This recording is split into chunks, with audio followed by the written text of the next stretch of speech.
ಈ ಒಂದು ನೂತನ ಕಟ್ಟಡ ಉದ್ಘಾಟನೆಯಾಗಿ ನಿಜವಾಗ್ಲೂ ನಮ್ಮೆಲ್ಲರಿಗೂ ಕೂಡ ಬಹಳಷ್ಟು ಸಂತೋಷ ಆಗಿದೆ. ಯಾಕಂತಂದ್ರೆ ಬೆಳಗಾವಿ ರಾಜ್ಯದ 2ನೇ ರಾಜಧಾನಿ ಅಂತ ನಾವು ಬಹಳ ಹೆಮ್ಮೆಯಿಂದ ಹೇಳ್ತಾ ಇರ್ತೀವಿ. ಬೆಳಗಾವಿ ಪ್ರತಿಯೊಂದು ಹಂತದಲ್ಲಿ, ಪ್ರತಿಯೊಂದು ಸ್ಥಳದಲ್ಲಿ ಇವತ್ತು ಮುಂದೆ ಬೆಳೀತಾ ಇರುವಂತ fast growing city of a Karnataka state ಅಂತ ಬಹಳಷ್ಟು ಹೆಮ್ಮೆಯಿಂದ ಹೇಳ್ತಾ ಇದ್ದೀವಿ. ಅದಕ್ಕೆ ಮತ್ತೊಂದು ಗರಿಯಾಗಿ ಇವತ್ತು ಜಂಟಿ ಆಯುಕ್ತರ ಕಚೇರಿ ಏನು ಉದ್ಘಾಟನೆ ನಾವು ಮಾಡಿದ್ವಿ, ಇದು ನಮ್ಮ ಸರ್ಕಾರದ ಇನ್ನೊಂದು ಸಾಧನೆ ಅಂತ ಹೇಳಿ ಬಹಳ ಗಟ್ಟಿ ಧ್ವನಿಯಿಂದ ತಮಗೆ ಹೇಳಲಿಕ್ಕೆ ಬಯಸ್ತೇನೆ.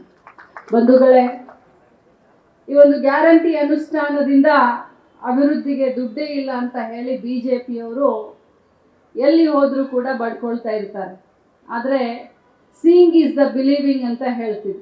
ನಮ್ಮ ಸರ್ಕಾರ ಬಂದ ಮೇಲೆ ರಾಮಲಿಂಗಾರೆಡ್ಡಿ ಅವರ ಸಾರಥ್ಯದಲ್ಲಿ ಸಾರಿಗೆ ಇಲಾಖೆ ಅದು ಶಕ್ತಿ ಯೋಜನೆಯ ಜೊತೆಗೆ ಮಹಿಳೆಯರಿಗೆ ಆರ್ಥಿಕ ಸಬಲೀಕರಣ ಮಾಡಬೇಕು ಅನ್ನುವಂಥ ಈ ಒಂದು ಮಹತ್ವಾಕಾಂಕ್ಷ ಶಕ್ತಿ ಯೋಜನೆಯ ಜೊತೆಯಲ್ಲಿ ಇವತ್ತು ಜಂಟಿ ಆಯುಕ್ತರ ಕಚೇರಿ ಸುಮಾರು 10 ಕೋಟಿ ರೂಪಾಯಿಗಳ ಬೈಲಹೊಂಗಲದಲ್ಲಾಗಿರ್ಬೋದು ಅಥವಾ ಬೆಳಗಾವಿಯಲ್ಲಾಗಿರಬಹುದು, ಇದು ಅಭಿವೃದ್ಧಿಗೆ ಹಿಡಿದಂಥ ಒಂದು ಕನ್ನಡಿ ಅಂತ ನಾನು ಬಹಳ ಸ್ವಾಭಿಮಾನದಿಂದ ಹೇಳಲಿಕ್ಕೆ ಬಯಸ್ತೇನೆ.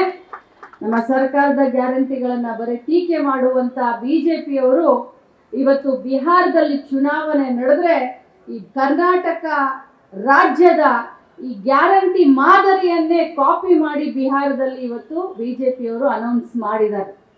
ಹೇಳೋ ತಾತ್ಪರ್ಯ ಇಷ್ಟೇ, ಒಳ್ಳೆ ಕೆಲಸಕ್ಕೆ ಎಲ್ಲರೂ ಶ್ಲಾಘನೆಯನ್ನ ಮಾಡಬೇಕು ಹೊರತಾಗಿ ಒಳ್ಳೆ ಕೆಲಸವನ್ನ ತಮ್ಮ ಕೈಯಿಂದ ಆದರೂ ಏನು ಮಾಡಲಿಕ್ಕೆ ಸಾಧ್ಯ ಆಗಲಿಲ್ಲ. ಬಡವರ ಬಗ್ಗೆ, ರೈತರ ಬಗ್ಗೆ ಒಂದು ಒಳ್ಳೆ ಯೋಜನೆಯನ್ನ ತರದೇ ಇದ್ದಂಥ ಬಿಜೆಪಿಯವರು ಇವತ್ತು ನಮ್ಮ ಅಭಿವೃದ್ಧಿ ಕೆಲಸ ಮತ್ತು ಗ್ಯಾರಂಟಿ ಯಶಸ್ಸನ್ನ ನೋಡಿ ಬರೀ ನಮ್ಮ ವಿರುದ್ಧ ಆರೋಪವನ್ನ ಮಾಡ್ಕೊಂಡು ಇವತ್ತು ಅವರು ಕೂತಿದ್ದಾರೆ.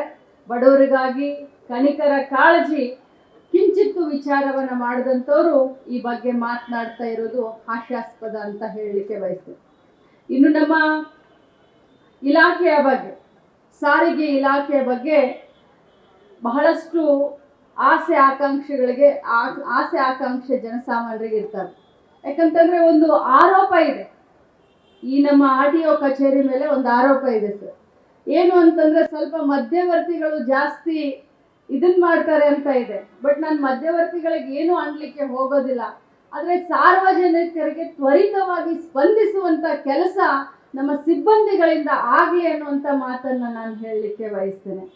ಅದು ಲೈಸೆನ್ಸ್ ಕೊಡೋದಾಗಿರಬಹುದು, ಲೈಸೆನ್ಸನ್ನು ನವೀಕರಣ ಮಾಡಿರೋದಾಗಿರಬಹುದು, ಅಥವಾ ಗಾಡಿಯ ಯಾವುದೇ ಒಂದು ಕೆಲಸ ಆಗಿರಬಹುದು. ಯಾಕಂತಂದರೆ ಬೆಳಗಾವಿ ಜಿಲ್ಲೆ ಬಹಳಷ್ಟು ದೊಡ್ಡ ಜಿಲ್ಲೆ ಆಗಿರೋದ್ರಿಂದ ಎಲ್ಲ 15-14 ತಾಲೂಕಿನಿಂದ ಜನ ಇಲ್ಲಿ ಬರೋದ್ರಿಂದ ಅವ್ರಿಗೆ ತ್ವರಿತಗತಿಯಿಂದ ಅವರ ಕೆಲಸ ಆಗಬೇಕು, ಅವ್ರಿಗೆ ಸ್ಪಂದಿಸುವಂಥ ಕೆಲಸ ಸಿಬ್ಬಂದಿ ವರ್ಗದವ್ರು ತಾವೆಲ್ಲರೂ ಮಾಡ್ರಿ ಅಂತ ಹೇಳೋದ್ರ ಮುಖಾಂತರ ರಾಮಲಿಂಗಾರೆಡ್ಡಿ ಸಾಹೇಬರಿಗೆ ನಾನು ಅಭಿನಂದನೆಯನ್ನು ಸಲ್ಲಿಸ್ತೀನಿ. ಬಹಳಷ್ಟು ಮುತ್ಸದ್ದಿ ರಾಜ್ಯ ಕಂಡಂಥ ಅಪರೂಪದ ರಾಜಕಾರಣಿಗಳಲ್ಲಿ ರಾಮಲಿಂಗಾರೆಡ್ಡಿಯವರು ಕೂಡ ಒಂದು. ಅವರು ಸಾರಿಗೆ ಇಲಾಖೆಯ ಜವಾಬ್ದಾರಿಯನ್ನು ತೆಗೆದುಕೊಂಡ ದಿನದಿಂದ ಕಾರ್ಯವನ್ನು ಅವರು ಶ್ಲಾಘನೆ ಮಾಡುವಂಥ ಕೆಲಸವನ್ನು ಅವರು ಮಾಡಿದ್ದಾರೆ. ಅನೇಕ ಹೊಸ ಬಸ್ಗಳನ್ನು ನಮ್ಮ ಬೆಳಗಾವಿ ಜಿಲ್ಲೆಗೆ ಕೊಟ್ಟಿದ್ದಾರೆ. ಆದರೆ ಸರ್, ನಮ್ಮ ಜಿಲ್ಲೆ ಬಹಳಷ್ಟು ದೊಡ್ಡ ಜಿಲ್ಲೆ. ಬೆಂಗಳೂರನ್ನ ಬಿಟ್ಟರೆ ಬೆಳಗಾವಿನೇ ರಾಜ್ಯದಲ್ಲಿ ಅತಿ ದೊಡ್ಡ ಜಿಲ್ಲೆ ಆಗಿರೋದ್ರಿಂದ ನಮಗೆ ಬಸ್ಸುಗಳು ಬಹಳಷ್ಟು ಬೇಕು. ಯಾಕಂದ್ರೆ ಪ್ರತಿ ವರ್ಷ ಬಸ್ಗಳನ್ನು ನಾವು ಗುಜರಿಗೆ ಹಾಕ್ತೀವಿ, ಹಳೆ ಬಸ್ಸುಗಳನ್ನು ನಾವು ಗುಜರಿಗೆ ಹಾಕ್ತೀವಿ. ಅದೇ ರೀತಿ ಹೊಸ ಬಸ್ಸುಗಳು ಕೂಡ ನಮಗೆ ಬೇಕಾಗುತ್ತೆ. ಸೊ ತಮ್ಮಿಂದ ನಮಗೆ ಬೇಕಾಗಿರೋದು ಒಂದೇ, ಆದಷ್ಟು ಜಾಸ್ತಿ ಬೆಂಗಳೂರನ್ನ ಬಿಟ್ಟರೆ, ಯಾಕಂದ್ರೆ ಬೆಂಗಳೂರು ತಮ್ಮ ಒಂದು ಇದು ಕಾರ್ಯಕ್ಷೇತ್ರ ಇರಬಹುದು. ಆದರೆ ಬೆಳಗಾವಿ ಕೂಡ ಸುವರ್ಣಸೌಧನೂ ಆಗಿದೆ, 2ನೇ ರಾಜಧಾನಿ ಅನ್ನುವಂಥ ಒಂದು ಬಿರುದನ್ನು ಕೂಡ ಪಡೆದಿದೆ.